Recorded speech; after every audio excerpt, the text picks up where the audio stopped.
ପୂଜା, ପ୍ରେମ ଗୋଟେ ଫୁଲ, ପ୍ରେମ ହିଁ ଆଳତି ଧୂପ। ଯେମିତି ଭାବିବ ସେମିତି ଆସିବ ଅସମାପ୍ତିତାର ରୂପ।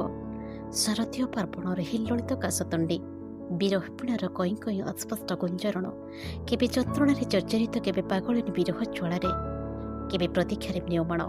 ଏ ଶରତ ଋତୁ, ପ୍ରେମିକାର ଋତୁ, ଇଏ ବିରହର ଋତୁ। କିଛି ପାଇ ପୁଣି ହଜେଇ ପାର ବିଦଗ୍ଧ ଋତୁ ଏହି ଶରତ।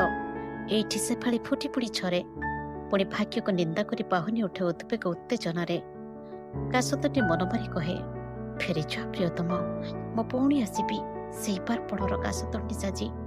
କଳକଳ ନଈର ପଠାରେ ଖାଲି ମୁଁ ନୁହେଁ, ମୋ ଆସିବାର ଆଗମନୀରେ ଧରାଧାମକୁ ମା ଜଗତ ଜନନୀ ସସ୍ନେହ ଓହ୍ଲେଇ ଆସିବେ। ସବୁରି ଓଠରେ ଝରି ପଡ଼ିବ ମୁଲାୟମ ହସଧାରେ। ସେଇ ହସ, ସେ ବିଦଗ୍ଧ ନାୟିକା କାଶତଣ୍ଡିର। ଆଜି ଶ୍ରଦ୍ଧାନ ସମ୍ଭାର ପ୍ରେମିକାର ଭାଗ ଦ୍ୱିତୀୟକୁ ଆପଣମାନଙ୍କ ହାତରେ ଟେକି ଦେଉଛି। ଅନେକ ପ୍ରତୀକ୍ଷା ଥିଲା ଆପଣମାନଙ୍କର ପ୍ରେମିକାକୁ ଭେଟିବାକୁ ନା? ତେବେ ଶୁଣିବେ ନିଶ୍ଚିତ। ଅନେକ ଅନେକ ପ୍ରୀତିଭରା ଶାରଦୀୟ ଅଭିନନ୍ଦନ। ମା ବିଶ୍ୱଜନନୀଙ୍କର ଆଗମନକୁ ନିଶ୍ଚିତ ପ୍ରତୀକ୍ଷା ରଖିବା ଆମେ। ରହିଲି, ନମସ୍କାର। ପ୍ରେମିକାକୁ ଶୁଣିବେ ନିଶ୍ଚିତ, ହଉ ମତାମତ ଟିକେ ଲେଖିବେ। ଗୋଟେ ସମୟ ଥିଲା ଯେବେ ସେ ଆପଣଙ୍କୁ ଆପଣ ବୋଲି ସମ୍ବୋଧନ କରି ପକାଇଥିଲା। ହଠାତ୍ ଆପଣ ରାଗିଯାଇ କହିଥିଲେ, ଚୁପ୍, ଏମିତି କ'ଣ ନିଜ ଲୋକମାନଙ୍କୁ ଆପଣ କହି ଦୂରେଇ ଦିଆଯାଏ? ଆଉ କେବେ ବି ଏମିତି ଆପଣ ସମ୍ବୋଧନ କରିବନି, ତମେ ବୋଲି କହିବ। ହଁ, ଏବେ ବି ଗୋଟେ ସମୟ ଆସି ତାକୁ କହିଦେଇଛି ଯେ ଆଉ ସେଇ ସମୟ ନାହିଁ। ଏବେ ଆପଣ ସେମିତି ଆପଣ ହୋଇ ରହିଗଲେ, କାରଣ ସବୁ ସୁତାକୁ ଆପଣ ଅଡ଼ୁଆ କରିଥିଲେ। ଆପଣ ନିଜକୁ ଅଧିକ ଚାଲାକ ମନେକରି ଭାବୁଥିଲେ ଏହି ସମ୍ପର୍କଟାକୁ ଗୋଟେ ନୂଆ ମୋଡ଼ ଦେବାକୁ। ହେଲେ ଦ୍ୱାରକାଧିପତି ଏତେ ବି ନିର୍ମମ ନୁହନ୍ତି ମ। ଆପଣଙ୍କ ଷଡ଼ଯନ୍ତ୍ରକୁ ସେ ହିଁ ଠିକ୍ ବୁଝିପାରିଥିଲେ। ଆପଣ ପଠାଇଥିବା ପ୍ରତ୍ୟେକ ସନ୍ଦେଶ ଭିତରେ ଯେତିକି ମୂଲ୍ୟବାନ କଥା ଥାଏ, ତାଠାରୁ ଅଧିକ ଆପଣଙ୍କ କଟାକ୍ଷର ଚାବୁକ ପ୍ରହାର ଥାଏ। ସବୁ ଭଲ କଥା କହୁଥିବା ମଣିଷ ଗୁଡ଼ା ଯେ ପ୍ରକୃତରେ ଭଲ ହେଇଥିବେ, ଏଇଟା ବହୁତ ଶୀଘ୍ର ସେ ଆପଣଙ୍କ ଠାରୁ ବୁଝି ନେଇଥିଲା। ଆପଣ ଜାଣିଛନ୍ତି, ଅଳକା କୌଣସି ସୋସିଆଲ ମିଡ଼ିଆରେ ନଥାଏ। ତଥାପି ଆପଣ ପଠାଇଥିବା କିଛି ସନ୍ଦେଶ ବିଷୟରେ ନିଶ୍ଚିତ ଆପଣଙ୍କୁ ମନେ ପକାଇବାକୁ ବାଧ୍ୟ ହେଉଛି। ଆପଣ ସେଦିନ ପ୍ରାଣ ଦେଇଥିଲେ। ଆପଣ ସମ୍ବୋଧନରେ ଆପଣ ବିଲକୁଲ ସନ୍ତୁଷ୍ଟ ନୁହନ୍ତି। ହେଲେ ସେ କ'ଣ କରିବ ଯେ? ସେ ତ ଆଉ ସେ ସମୟମାନଙ୍କୁ ନିଜର କରି ପଣତକାନିରେ ବାନ୍ଧି ନାହିଁ ନା। ମାନି ନିଅନ୍ତୁ, ଆପଣ ସେମିତି ଆପଣ, ଅଥଚ ଜଣେ ଅଜନବୀ। ହୁଏତ କେବେ ଉଭୟ ଉପଙ୍କୁ ଜାଣିଥିଲେ। ତା ଭିତରେ ଅନେକ ଆତ୍ମୀୟତା, ଅନେକ ଆବେଗମୟତାକୁ କେବେ ମାନ, କେବେ ଅଭିମାନ, କେବେ ହସ ତ କେବେ ଲୁହରେ, କେବେ ପରସ୍ପର ଦୁଃଖ ସୁଖରେ ଅଂଶୀଦାର ହୋଇ ନିଶ୍ଚିତ ଭଗବାନଙ୍କୁ ପ୍ରାର୍ଥନା କରିଥିବେ ସମସ୍ତେ ସୁଖରେ ରହନ୍ତୁ। ହଠାତ୍ ସେଦିନ ରାତିରେ ଅଳକା ମୋତେ ଫୋନ୍ କଲା।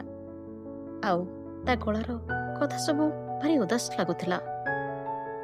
ମାନେ ଅଳକାର ପ୍ରେମ କାହାଣୀକି ଆପଣମାନଙ୍କ ଆଗରେ ଉପସ୍ଥାପିତ କରୁଥିବା ମୁଁ ଅର୍ଥାତ୍ ଅଳକାର ପ୍ରିୟ ସାଙ୍ଗ।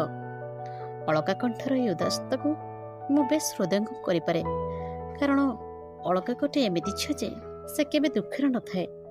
ନିହାତି ପରିସ୍ଥିତି ନ ପିଡ଼ିଲେ ସେ ଜମା ବି ଦୁଃଖ କରେନି। ତେଣୁ ମୁଁ ବାଧ୍ୟ ହୋଇ ପଚାରିଲି, ଆରେ କହନା, କାହିଁକି ଏତେ ଦୁଃଖୀ ପରି ଲାଗୁଛୁ ଆଜି? ଅଳକା ପୁଣି ସେ ଉଦାସ ଗଳାରେ କହିଲା, ନାଇଁରେ ସାଙ୍ଗ, ଜୀବନରେ ପ୍ରଥମ ଥର ପାଇଁ ଏମିତି ଗୋଟେ ଭୁଲ କରି ପକେଇଛି ଯେ ନିଜକୁ ନିଜକୁ କ୍ଷମା କରିପାରୁନି। ଗୋଟେ କାମ କରିବୁ ସାଙ୍ଗ ହିସାବରେ ମୋ ପାଇଁ? ମୁଁ ବି ବେଶୀ କିଛି ନ ପଚାରି ବୁଝି ନେଇଥିଲି ତାର ଭୁଲ। ଆଉ ସେ କହିବାକୁ ଚାହୁଁଛି କ'ଣ, ତେଣୁ କହିଲି, ଆରେ ତୁ ଏମିତି କ'ଣ କହୁଛୁ? ମାନୁଛି ତୁ ଆଗେ ବାହା ହେଇଗଲୁ, ଆଉ ମୁଁ ଏଯାଏ ବାହା ହେଇନି। ତାମାନେ ନୁହେଁ ଯେ ମୁଁ ସଂସାର କ'ଣ ବୁଝିନି। ବେଶୀ ଉଦାସୀ ହନା, କହ ସିଧା ସିଧା ମୁଁ ତୋ ପାଇଁ କ'ଣ କରିପାରିବି ଯେଉଁଥିରେ ତୁ ଖୁସି ହବୁ? ଅଳକା ସେମିତି ଦୁଃଖରେ କହିଲା, ମୁଁ ତୋତେ ଦେଖାହେଲେ ସବୁ କହିବି, ହେଲେ ଗୋଟେ କାମ କର, ମୁଁ କିଛି କଥା ମୋ ଭାବରେ ଲେଖି ପଠାଉଛି, ଯାହାକୁ ତୁ ବିଲକୁଲ ପରିବର୍ତ୍ତନ କରିବୁନି। କିନ୍ତୁ ଏମିତି ଗୋଟେ କିଛି ଲେଖିବୁ ଯାହା ମୋ ଜୀବନର ଅବଶିଷ୍ଟାଂଶ ହୋଇ ରହିବ। ସେଇଦିନ ରାତିରେ ଅଳକା ମୋତେ 4-5ଟି ପୃଷ୍ଠା ହାତଲେଖା ପଠାଇଥିଲା, ଯାହା ମୁଁ ନିଶ୍ଚିତ ଭାବେ ଆପଣମାନଙ୍କ ଆଗରେ ଉପସ୍ଥିତ କରିବି। ତା ସଙ୍ଗେ ସଙ୍ଗେ ଅନେକ କିଛି ଅଳକା ଜୀବନର ଇତିବୃତ୍ତିକୁ ଖୋଲି ଧରିବି, ଯାହା ଆପଣମାନଙ୍କ ମନରେ ଅସୁମାରୀ ପ୍ରଶ୍ନ ସୃଷ୍ଟି କରିବ। ଖାଲି ସେତିକି ନୁହେଁ, ଅଳକା ଜୀବନରେ ପ୍ରତ୍ୟେକଟି କଥା କାହା ନା କାହା ଜୀବନରେ ଘଟିଥିବ ନିଶ୍ଚିତ। ଏକଥା ଜଣେ ବି କେହି ଅସ୍ୱୀକାର କରିପାରିବେନି। ତେବେ ଅଳକା ହାତଲେଖାର ପ୍ରଥମ ପୃଷ୍ଠାରେ ଯାହା ସେ ଲେଖିଥିଲା ତାହା ମୁଁ ପରିବେଷଣ କରୁଛି। ଆପଣ ସେଣ୍ଡ କରିଥିବା 3ଟି ଯାକ ଭିଡ଼ିଓ ବହୁତ ମୂଲ୍ୟବାନ ଥିଲା। ଆପଣ ଅନୁରୋଧ କରିଥିଲେ ତାହା ଉପରେ ମତାମତ ରଖିବାକୁ। ତ ମୁଁ ମାନେ ଅଳକା କେବେ ଫେସବୁକ୍ ୟୁଜ୍ କରନି। ଅନ୍ୟ ଜଣକୁ ସେୟାର କରି ଦେଖିଲି ଆଉ ଶୁଣିଲା ପରେ ମତାମତ ରଖୁଛି। ବିଶ୍ୱାସ ସକାରାତ୍ମକ ଦୃଷ୍ଟିଭଙ୍ଗୀ ନେଇ ଶୁଣିବା ନିଶ୍ଚିତ। ତେବେ ଜୀବନରେ ଭଲ ବନ୍ଧୁ ହିଁ ଜଣେ ନିଃସ୍ୱାର୍ଥପର ମଣିଷ, ଯିଏକି ଆପଣ ମୋତେ ସାହାଯ୍ୟ କରିଛନ୍ତି, ଯାହା ପାଇଁ ମୁଁ ଋଣୀ। ଜାଣିନି ସେ ଋଣ ଶୁଝି ପାରିବି କି ନାହିଁ। ବାକି ରହିଲା ଜୀବନ ଅଳିକ, ବୟସ, ମାଦକତା ଏସବୁ କ୍ଷଣସ୍ଥାୟୀ। ତଥାପି ମଣିଷ ତାକୁ ହିଁ ନେଇ ଗର୍ବ କରେ। 10, 20, 30, 40, 50, 60, 70, 80, 90 ସବୁ ବୟସକୁ ଅତିକ୍ରମ କଲା ପରେ ଶେଷରେ ପରିବାର ଆଉ ନିଜର ଲୋକମାନେ ବି ପର କରିଦିଅନ୍ତି। ଏହା ଧ୍ରୁବ ସତ୍ୟ। ତଥାପି ମଣିଷ ମାୟାରେ ଅନ୍ଧ ହୁଏ, କାରଣ ମଣିଷର ପ୍ରକୃତିକୁ ଈଶ୍ୱର ସେମିତି କରି ଗଢ଼ିଛନ୍ତି, ସେଥିରୁ କେହି ବି ବର୍ତ୍ତି ପାରିବେନି। ସବୁ ବ୍ୟକ୍ତିଗତ ଦୁଃଖକୁ କେବଳ ଜଣେ ବନ୍ଧୁ ପାଖରେ ସେୟାର କରି ହୁଏ। ବହୁ ବିଳମ୍ବରେ ହେଉ ପଛେ ମୁଁ ନିଜକୁ ବହୁତ ସମସ୍ୟାମାନଙ୍କ ଭିତରୁ ବାହାର କରିପାରିଥିଲି, କେବଳ ଆପଣଙ୍କର ନିଃସ୍ୱାର୍ଥ ଭଲ ପାଇବାକୁ ସମ୍ବଳ କରି। ମାନୁଛି କିଛି ଦୁଷ୍ଟାମି ଆପଣଙ୍କ ମନରେ ଭ୍ରମ ସୃଷ୍ଟି କରିଛି, ଯାହାଦ୍ୱାରା ଆପଣ ମୋତେ ଭୁଲ ବୁଝି ଏହି ଭିଡ଼ିଓ ସବୁ ସେଣ୍ଡ କରି ମୋତେ ସଚେତନ କରିବାକୁ ଚେଷ୍ଟା କରିଛନ୍ତି। କିନ୍ତୁ ଏତିକି ବିଶ୍ୱାସ ରଖନ୍ତୁ, ମୁଁ ସିନା ହତଭାଗୀଠାଏ, ହେଲେ ଏତେ ଦୁର୍ବଳ ନୁହେଁ। କୌଣସି ବି ମୁହୂର୍ତ୍ତରେ ଜୀବନର ମୂଲ୍ୟବୋଧକୁ ହରାଇବେନି କି ସମାଜରେ ନିନ୍ଦିତ ହେଲା ପରେ କିଛି ବି କାମ କରିବେନି। ନିଜର ଭାବୁଥିବା କି ବନ୍ଧୁ ବୋଲି ଆପଣଙ୍କ ସହିତ ମୋର ଛୋଟ ଛୋଟ ଦୁଷ୍ଟାଙ୍କୁ ସେୟାର କରି ଯଦି ବି ଆପଣଙ୍କ ମନରେ କିଛି ଖରାପ ଚିନ୍ତାଧାରା ସୃଷ୍ଟି କରିଥାଏ, ତେବେ ବନ୍ଧୁତା ଖାତିରରେ କ୍ଷମା କରିଦେବେ। ହାତ ଯୋଡ଼ି ପ୍ରାର୍ଥନା କରୁଛି, ଦୟାକରି ମୋତେ ଭୁଲ ବୁଝନ୍ତୁନି। ସମାଜରେ ବହୁତ ଲୋକ କାହାର ଦୁର୍ବଳତା ଜାଣିଲା ପରେ ତା ସହ କିଛି ବି କରିପାରନ୍ତି ଆଉ ପରିଶେଷରେ ଦୂରେଇ ଯାଆନ୍ତି, ହେଲେ ଆପଣ ସେମିତି ନୁହନ୍ତି। ଆପଣଙ୍କର ବ୍ୟକ୍ତିତ୍ୱ ଏକ ନିଆରା ବ୍ୟକ୍ତିତ୍ୱ, ଯାହାକୁ ମୁଁ ଭିତରୁ ସମ୍ମାନ କରୁଥିବି ବି। ହୁଏତ ମୋର ଏହି ପ୍ରବଣତା ଆପଣଙ୍କୁ ମର୍ମାହତ କରିଛି ଆଉ ଭୟଭୀତ କରିଛି। ଜୀବନକାଳ ମଧ୍ୟରେ ଆପଣ ନିଜ ପାଇଁ ଭଲ ବ୍ୟକ୍ତିତ୍ୱଟା ତିଆରି କରି ସମାଜରେ ଜଣେ ପ୍ରତିଷ୍ଠିତ ବ୍ୟକ୍ତିତ୍ୱରେ ପରିଗଣିତ ହୋଇଛନ୍ତି। ତାହା ଅଭାଗିନୀ ପାଇଁ ନଷ୍ଟ ହେଇଯିବ? ନା, ସେମିତି କିଛି ବି ହେବନି। ଆପଣ ନିଶ୍ଚିତ ରୁହନ୍ତୁ, ମୁଁ ସେମିତି ରହିବି, ଠିକ୍ ଯେମିତି 8 ବର୍ଷ ପୂର୍ବରୁ ଥିଲି। ମୁଁ ନିଜେ ହିଁ ସବୁ ଆପଣଙ୍କୁ ଜଣେଇଥିଲି ବୋଲି ଆପଣ ଜାଣିଥିଲେ ସିନା। ବାସ୍ ଏତିକି ବିଶ୍ୱାସ ରଖନ୍ତୁ, ଆପଣଙ୍କର କିଛି ବି ଅସୁବିଧା ହେବନି। ପୃଷ୍ଠା ନମ୍ବର 3। ଏଇ କଥାଟା ସମସ୍ତଙ୍କ ସମ୍ପର୍କ ବାହାରେ। ଯେତେବେଳେ ମୁଁ ମରିଯିବି, ତୁମ ଆଖିରୁ ଲୁହ ପ୍ରବାହିତ ହେବ, କିନ୍ତୁ ମୁଁ ଜାଣିବି ନାହିଁ। ତ ଏଥିପାଇଁ ତୁମେ ବର୍ତ୍ତମାନ ମୋ ପାଇଁ କାନ୍ଦ। ତମେ ଫୁଲ ପଠାଇବ, ମୁଁ କିନ୍ତୁ ଦେଖିବି ନାହିଁ। ତେଣୁ ଏବେ ପଠାଅ ନା। ତମେ ମୋତେ ଖୁବ୍ ପ୍ରଶଂସା କରି ବହୁତ ଶବ୍ଦ କହିବ, କିନ୍ତୁ ତାହା ବି ମୁଁ ଶୁଣିବି ନାହିଁ। ଅନ୍ତତଃ ସେସବୁ ପ୍ରଶଂସା ମୋତେ ଏବେ କରି ପକାଅ ନା। ମୁଁ କରିଥିବା ସବୁ ଭୁଲକୁ ତମେ ଭୁଲିଯିବ, କିନ୍ତୁ ମୁଁ ଜାଣିବି ନାହିଁ। ବରଂ ସେସବୁ ଏବେ ଭୁଲିଯାଅ। ତମେ ସେତେବେଳେ ମୋତେ ବହୁତ ମନେ ପକାଇବ, କିନ୍ତୁ ମୁଁ କିଛି ବି ଅନୁଭବ କରିପାରୁନଥିବି। ଭଲ ହେବ ବର୍ତ୍ତମାନ ମୋତେ ତମେ ଏତେ ମନେ ପକାଅ ଯେ ଯେମିତି ଆମେ ପରସ୍ପର ଅଧିକ ସମୟ ଆମ ଭିତରେ ବଞ୍ଚି ରହିପାରିବା, ମୃତ୍ୟୁର ଶେଷ ପାହାଚ ଚଢ଼ୁ ଚଢ଼ୁ। ମୁଁ ଏକଥା କାହିଁକି କହୁଛି କି, ତମେ ଯେତେବେଳେ କହୁଛ ଏହି ଜନ୍ମରେ ଆଉ ସମ୍ଭବ ନୁହେଁ, ତ ମୁଁ ନିଶ୍ଚିତ ଆର ଜନ୍ମ ପାଇଁ କିଛି ସଞ୍ଚୟ କରିବାକୁ, ଏ ନିଆରା ନିଜର୍ପଣର କିଛି ସ୍ମାରକ ରଖିବାକୁ ଶପଥ ନେଇପାରିବି ନା। କ'ଣ ଏଇଟା ବି ତମେ ମନା କରିବ କି? ତମେ ଭଲ ପାଉଥିବା ପ୍ରତ୍ୟେକ ବ୍ୟକ୍ତିଙ୍କ ସହିତ ଆଉ ସେମାନଙ୍କୁ ସ୍ୱତନ୍ତ୍ର ଅନୁଭବ କର।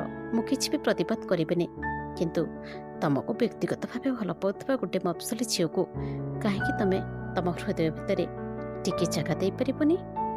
ଆପଣ କେବେ ଜାଣିନାହାନ୍ତି, ଏ ସମୟ କଡ଼େ ନିଷ୍ଠୁର। ସେ ସମସ୍ତଙ୍କ ଠାରୁ ସମସ୍ତଙ୍କୁ ତା ହିସାବରେ ଅଲଗା କରିଦିଏ। ତେଣୁ ବର୍ତ୍ତମାନ ତମେ ମୋତେ ତମ ହୃଦୟରେ କେଉଁଠି ନା କେଉଁଠି ଲୁଚାଇ ଦିଅ। ଏଇଟା ଗୋଟେ ଗୁପ୍ତ କଥା, ଯାହା ତମେ ଶୁଣିବ, ମୁଁ କହିବି, ଆଉ ତୃତୀୟ ବ୍ୟକ୍ତି କାହାକୁ ବି କହିବନି। କାହିଁକି ନା ପୁନଶ୍ଚ ପୁନର୍ଜନ୍ମକୁ ଆମେ ଉଭୟ ତ ବିଶ୍ୱାସ କରୁଛେ ନା। ପୃଷ୍ଠା ନମ୍ବର 3। ବୁଝିଛି, ଆର ଜନ୍ମରେ ଦେଖା ହେବ। ଆଜିର ଏହି ରାତି ବିମୁଗ୍ଧ ରାତି ଥିଲା।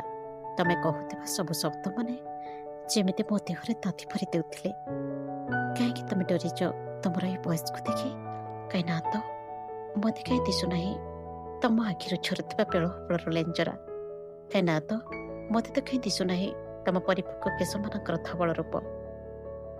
ଆଉ ମୋତେ ତ କାହିଁ ଶୁଭୁନାହିଁ ତମେ ଦାନ୍ତ ହରାଇଥିବା କିଛି ବି ଶବ୍ଦର ଦ୍ୱିଅର୍ଥବୋଧ। ତମେ ଜାଣିଛ, ମୁଁ ଦେଖିପାରେ ତମେ ଛାଡ଼ି ଆସିଥିବା ସେ ସଫେଦ ଦାନ୍ତର ଗୁରୁଗମ୍ଭୀର ହସର ଫୁଆରା।